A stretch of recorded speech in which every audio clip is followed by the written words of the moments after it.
Yun yung VT mo. Then, meron pa capacitance. Kasi pagka pinagtapat mo yung dalawang conducting material, automatic meron pa capacitor. Capacitor is an electronics device that store charge. Okay? Yung malalim na applied engineering, ina-analyze siya, kasama yan sa equation. So, dito pa lang yung idea ng value natin. Ito yung value na PN na. So, ito yung intrinsic part. Kasama siya sa layer. Pero tayo, hindi natin concern ito. Hindi natin concern ito. Concern lang natin, meron siyang resistance. Actually, masusukat mo siya. Okay? Then, yung voltage drop across the junction, unification voltage na VT. Okay? So, paano gumagana yung ating diode? So, dalawang bias method yan. Isang forward, saka isang reverse. O, lalagyan ko na ito ng resistor, ha? Para lang, kasi hindi natin pwedeng ikabit yung diode directly to the source. Masusunog siya. So, maglalagay tayo ng current. May tinatawag na forward bias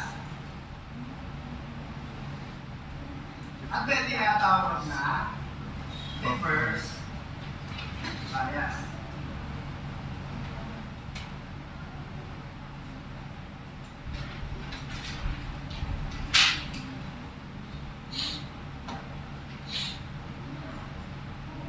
Okay. So, this is reverse bias. Bias. So, ang representation lang nito ay parang may switch. Ang diode mo, this is your diode. Tapos, ito yung source. Ito yung ating load. Ito yung ating ating. Pagka forward bias siya, close itong switch mo. Kung close siya, kailangan ang next natin, close. Pagka naman reverse bias, ang representation niya is open. Wala kang flow of Current. okay? So, gano'n lang ka na simple yung analogy ng diode. Pero, pwede na ako mag-resistor? Yes, sir.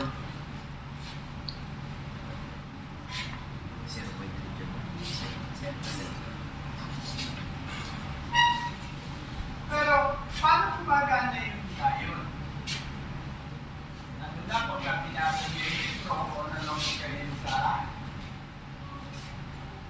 tube. Anong depletion voltage natin? 0.7. 0.7. So, sabi ganon, meron pang 0.7. Pag pinasa niyo yung libro, ganito ang makikita ninyo. Ito yung source voltage natin. Parang ganyan siya. Ang value nito, 0.7. Sabihin natin, ito yung source natin, tawagin natin siya E. Okay? So, kung titignan ngayon natin source, positive dito, positive dito. May darang kuryente. Ay! Hindi, pag ganun yung flow eh. Eh, meron sir. Meron. Meron. Kailan magkakaroon? Basta.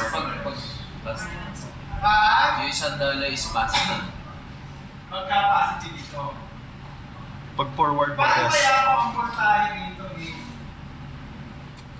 0.1 volt? May darang kuryente. Wala sir.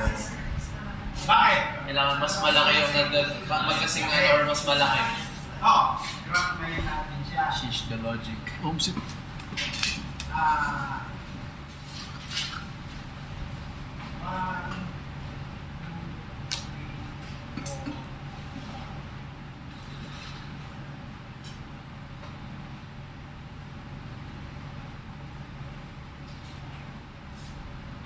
Okay? So, pagka kinabitan natin natin siya dito na 0.1. Sabihin natin, pipili ang ito ha, 0.1 volt. Ako. Okay.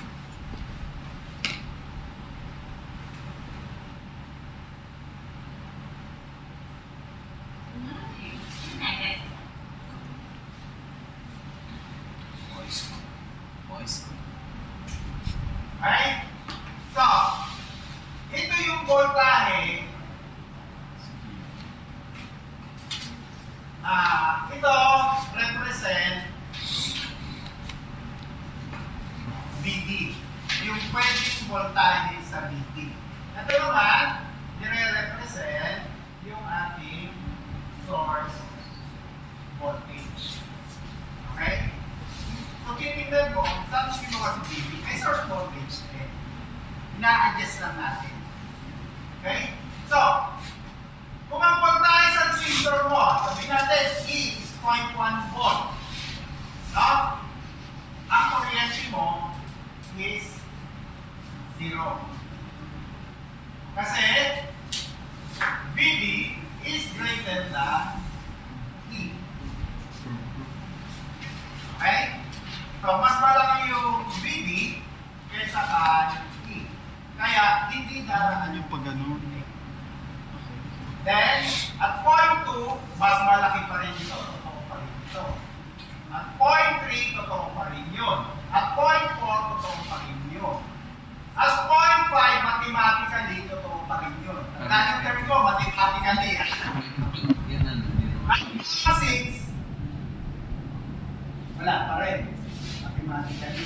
At point 7, wala pa rin. Mathematically. Sabihin natin, at 0.8 volts, Pwede. doon pala magkakaroon na Spike. loko sa red. Okay? Yun na yung IMAX. Diba na? Mathematically. In reality, at 0.5 volts, nagkakandak na ng kuryente yung ating Pag ganun siya. may experience yun sa laboratory. Sila na-experience sa video. Okay, pa meron 0.5, meron 0.56, meron 0.6. No. So, depende sa diet. Kasi, ideally, nakadesign siya sa 0.7. In reality, hindi na natin. Okay? Isa design nila. Hindi nila ma-perfect yun. So, naglalaro siya from 0.5 to 0.7. Pagka sinobrahan mo yan, nakakabit ka ng ganyan. Sabihin natin, umabot ka ng 2 volts. Puputok. Pwede mo na masira yun. Puputok na. Kaya limitan niya, dahil man, Resistor. Okay. Dana? Sir. Dan? Sir. Okay. May question. Sir. Sir, ano yung ibig sabihin nyo na hindi na perfect? Anong... Yung ano, Design. design. Yung tayo. Bale sir, sa pagmamanufacture talaga yun. Yes. Akala ko sir yung sa lab, yung pala sa mismong ano, Yung mga... mismo, pagka Production. nag-experiment tayo, makikita niyo mamaya. Nagre-read talaga siya. Magkakaiba yung data ninyo. Okay. Kasi nagre-read na talaga. Kasi, at 0.5, tumaraan na yung kulit. Hindi ako nag-read. Okay. So, punta naman tayo sa kabila. Pagka ito, Backward. Reverse. i-reverse bias natin.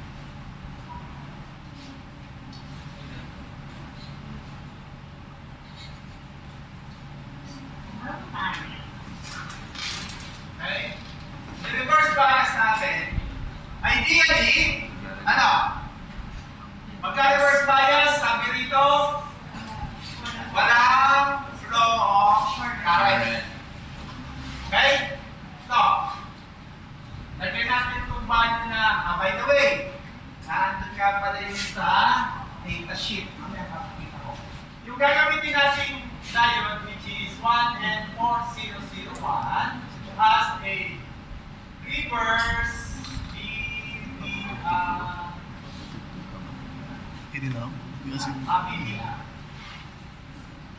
BVR.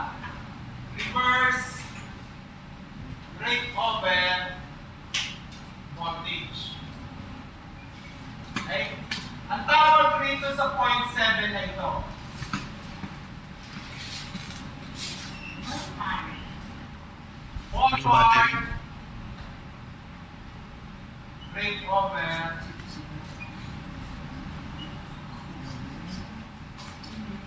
Ah. Okay? Sa forward breakover voltage, pagka na-reach ngayon, pagka na-reach yung ating gagana siya. Okay? Si 11401 has a rated reverse breakover voltage na 50 volts. Kaya ano ibig sabihin doon?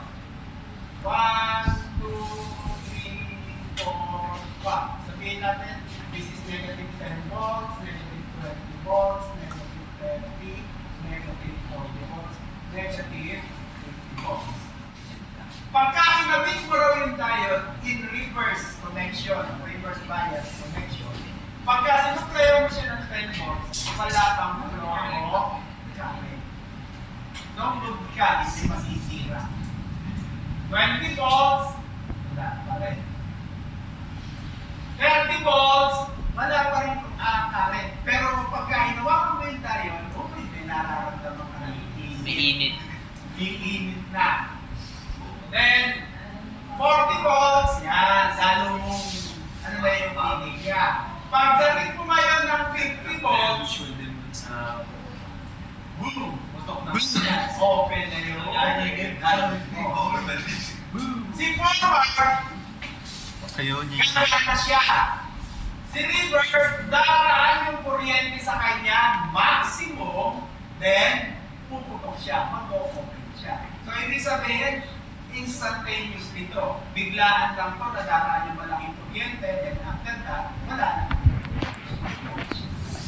Diba na? So, ganun yung forward at reverse bias na. Diba na? So, kailangan pala sa gitna. Kasi,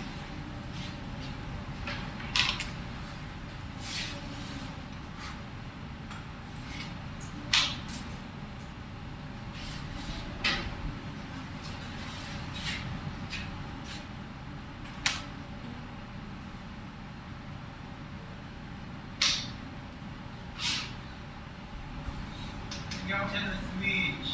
Then, forward na. Okay. So, we have our VD equals to 0.7 volts. Tapos, meron tayo dito E, sabihin natin 10 volts. Initially, wala siyang kuryente.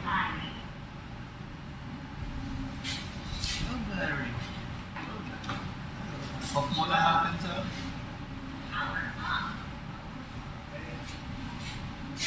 Initially, wala siyang kuryente. Pagka naka-off yung switch natin. Pag in-on natin yung switch natin, meron na tayong daraang kuryente.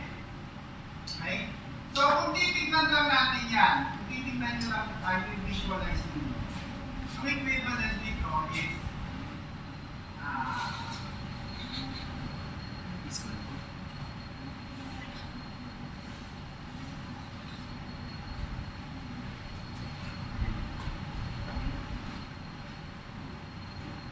ano meron tayo rito? E. Ano meron tayo rito? 0.7. B. Ano meron tayo rito? So, may susulat ko kayo yung equation. Okay? We have the source voltage E minus, kasi kakain mo yung diode natin, yung kailangan niya nagpasa ng 0.7 VD minus yung voltage ng ating resistor VR is equal to 0. Okay? So, lagyan natin ang value yung R. Sabihin natin 1K. So, E minus VD minus and VR is equals to 1K. is a factor of current multiplied by times the resistance equals so, makukuha na ngayon natin yung kuryente. Transpose na yun natin ito rito. E minus VD equals to from negative magiging positive. Alam natin yung value ng R, hindi natin alam yung value ng kuryente. So, ang gagawin natin, E minus VD Divided by equals R. So, kung ang value natin dito, 10 volts, 0.7 divided by 1 equals I is equal to 9.3 So, ganun lang siya kadali. Ganun. And what is our VR?